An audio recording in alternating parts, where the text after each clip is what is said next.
Passive investing की शांत दुनिया से ट्रेडिंग की तेज तरार दुनिया में कदम रखना सच में एक बड़ा डिसीजन है। और देखिए, ट्रेडिंग का मतलब सिर्फ चार्ट्स को घूरना या रैंडमली बटन दबाना बिल्कुल नहीं है। ये असल में एक माइंडसेट और सही प्रोसेस का खेल है। तो इस एक्सप्लेनर में हम सीधे इस बात की गहराई में उतरेंगे कि ये पूरा सिस्टम जमीन पे काम कैसे करता है। चलिए शुरू करते हैं। अब जरा एक दिलचस्प सिनेरियो पर नजर डालते हैं। मान लीजिए 2 लाख रुपए का एक शुरुआती निवेश है। अगर अगले 20 सालों तक इस पर सिर्फ 15% का एक्स्ट्रा रिटर्न जनरेट किया जाए तो वेल्थ का क्या होगा? 15% का नॉर्मल रिटर्न तो इंडेक्स से मिल ही जाता है, लेकिन अगर एक डिसिप्लिन ट्रेडिंग के जरिए इस रेट को 30% तक खींच लिया जाए तो नतीजे सचमुच हैरान करने वाले होते हैं। 47 करोड़ रुपए। जी हाँ, 47 करोड़। ये कोई जादू या इल्यूजन नहीं है, बल्कि कंपाउंडिंग की असली ताकत है। ये विशाल नंबर बिल्कुल साफ दिखाता है कि 15% का नॉर्मल रिटर्न 20 साल में जहां करीब 4 करोड़ बनता है, वहीं उसमें जोड़ा गया सिर्फ 15% का वो एक्स्ट्रा जंप उसे सीधे 47 करोड़ तक ले जाता है। और यही वो फाइनेंशियल गोल हैं जो सही स्ट्रैटेजी से अचीव किया जा सकता है। लेकिन सच कहूं तो ये मुकाम रातों रात नहीं मिलता। कोई भी सच्चा ट्रेडर मार्केट में जुआ खेलने या किसी जैकपॉट के पीछे भागने नहीं आता। असली फोकस तो स्टेबल और कंसिस्टेंट ग्रोथ पर होता है। रातों रात अमीर बनने वाले माइंडसेट को छोड़कर महीने का सिर्फ 2% का रियलिस्टिक रिटर्न टारगेट करना ही एक प्रोफेशनल ट्रेडर की पहचान है। तो चलिए आज के एजेंडे पर एक नजर डालते हैं। हम सबसे पहले ट्रेडिंग माइंडसेट को समझेंगे, फिर इंट्राडे और डिलीवरी के बीच का फर्क जानेंगे, उसके बाद लेवरेज और मार्जिन को डिकोड करेंगे, ऑर्डर के प्रकार और लिक्विडिटी पर बात करेंगे, और आखिर में इंडेक्स और फ्यूचर्स के बेसिक्स को कवर करेंगे। Section 1, the trading mindset. अपना नुकसान पहले तय करें। ट्रेडिंग की फिलॉसफी को समझने के लिए सबसे पहले इसके कोर नेचर को समझना होगा। देखिए, अपना नुकसान पहले से तय किए बिना मार्केट में उतरना बिल्कुल अंधेरे में तीर चलाने जैसा है, जहां कोई भी अप्रत्याशित घटना पूरी पूंजी साफ कर सकती है। इसे कुछ आसान एग्जाम्पल से समझते हैं। रियल एस्टेट में जमीन खरीदते हैं और मुनाफे पर बेचते हैं, या एक साधारण टी शर्ट का बिजनेस ले लीजिए, 50 में खरीदा और 100 में बेचा। हर बिजनेस की तरह ट्रेडिंग भी कीमत के अंतर से मुनाफा कमाती है। लेकिन स्टॉक मार्केट की सबसे खास बात है शॉर्ट सेलिंग। इसका सीधा सा मतलब है किसी एसेट को बिना खरीदे ही पहले बेच देना। जब मार्केट तेजी से गिर रहा हो तब भी मुनाफा कमाने का ये एक बेहद पावरफुल तरीका है। अब आते हैं दूसरे सेक्शन पर, intraday versus delivery, time frame का चुनाव। मार्केट में किसी पोजीशन को कितनी देर तक होल्ड करना है, ये चुनना बहुत क्रूशियल है, क्योंकि रिस्क और रिवॉर्ड का पूरा बैलेंस इसी पर टिका है। स्टॉक मार्केट में होल्डिंग के दो बिल्कुल अलग नजरिए हैं। डिलीवरी में पूरा पैसा लगाना पड़ता है, लेकिन शेयर को अनंत काल तक होल्ड किया जा सकता है। इसमें प्रॉफिट या लॉस तब तक तय नहीं होता जब तक उसे खुद बुक ना किया जाए। वहीं दूसरी तरफ है इंट्राडे। इसमें कैपिटल बहुत कम लगती है, लेकिन सेम डे आमतौर पर दोपहर 3:15 बजे तक सब कुछ सेटल करना जरूरी होता है। इंट्राडे में नतीजा तुरंत सामने आ जाता है, जो डिलीवरी के मुकाबले इसे ज्यादा थ्रिलिंग और रिस्की बनाता है। सेक्शन 3, लेवरेज और मार्जिन एक्सप्लेन्ड। अब एक सवाल आता है कि इंट्राडे की तरफ इतना अट्रैक्शन क्यों है? इसका सीधा जवाब है लेवरेज। इसे एक सिंपल कैलकुलेशन से समझते हैं। मान लीजिए रिलायंस के 100 शेयर्स डिलीवरी में लेने हैं, तो करीब 2,89,000 रुपए का पूरा कैपिटल लगेगा। लेकिन अगर वही 100 शेयर्स इंट्राडे में ट्रेड करने हों तो काम सिर्फ 57,700 रुपए में बन जाएगा। ये एकदम क्लियर दिखाता है कि सेम कैपिटल से इंट्राडे में 5 गुना ज्यादा शेयर्स ट्रेड किए जा सकते हैं।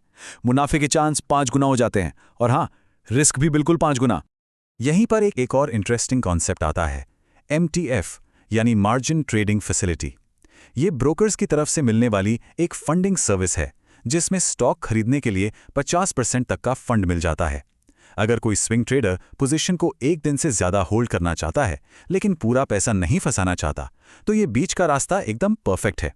हालांकि ब्रोकर्स खुद को बचाने के लिए इसे सिर्फ करीब 370 हाई लिक्विड स्टॉक्स तक ही लिमिट रखते हैं, और उधार ली गई रकम पर हर दिन का ब्याज भी लगता है। Section 4, order types and liquidity. Capital और मार्जिन समझने के बाद अब बात करते हैं ट्रेड एग्जीक्यूट करने की। सिस्टम को सही कमांड देना उतना ही जरूरी है। सबसे पहले बात करते हैं GTT की, यानी गुड टिल ट्रिगर्ड। ये एक तरह का ऑटोमेटेड ऑर्डर है। ये तब तक चुपचाप बैठा रहता है जब तक स्टॉक एक फिक्स्ड टारगेट प्राइस तक नहीं पहुंचता। ये ट्रेडिंग से इमोशंस को पूरी तरह आउट कर देता है। जैसे अगर रिलायंस को तभी खरीदना है जब वो 2800 रुपए तक गिरे, तो सिस्टम में ये कमांड पहले से सेट की जा सकती है। टारगेट आते ही ये अपने आप एक्टिवेट होकर फंड्स ब्लॉक कर लेगा। अब लिमिट ऑर्डर और मार्केट ऑर्डर का फर्क समझना लिटरली एक गेम चेंजर है। लिमिट ऑर्डर में बाइंग या सेलिंग प्राइस एकदम फिक्स कर दी जाती है, जिससे अचानक प्राइस बदलने से होने वाले नुकसान से बचा जा सकता है।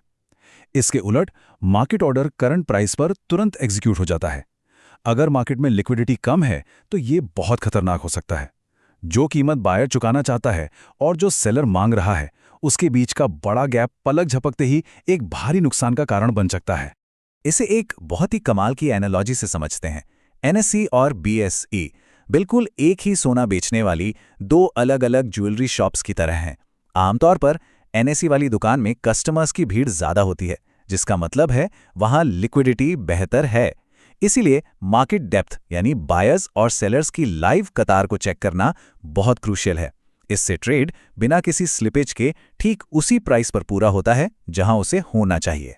Section 5 indices and futures basics. चलिए अब इंडिविजुअल स्टॉक्स की दुनिया से थोड़ा बाहर निकलते हैं और ब्रॉडर मार्केट की दिशा को समझते हैं। एक बात का खास ध्यान रखना है कि निफ्टी जैसे ब्रॉडर इंडेक्स को सीधे कैश में नहीं खरीदा जा सकता।